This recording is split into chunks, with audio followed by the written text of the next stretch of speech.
Good morning बंधुरा এখন দেখো প্রায় ভোর 5:45 বা প্রায় 5:45 এত সকালে আমি রেডি হয়ে বেরিয়ে পড়লাম। কোথায় যাচ্ছি চলো তোমাদেরও দেখিয়ে দিই।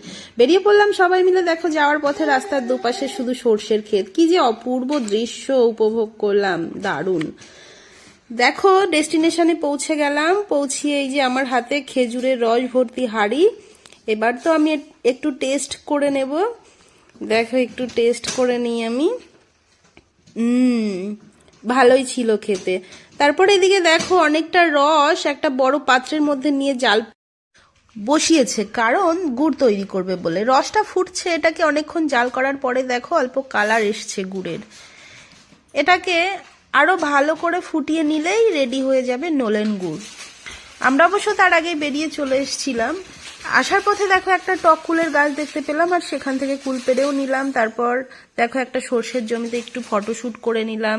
এই যে আমার বোনের মেয়েরা ছিল, ওদের সঙ্গে একটু ছবি তুলে নিলাম। তারপরে তো বাড়ির উদ্দেশ্যে চলে আসলাম। আমার ভিডিও ভালো লাগলে পেজটিকে ফলো করো, ভিডিওতে লাইক দিও। আবার পরের ভিডিওতে দেখা হচ্ছে। টাটা সবাই।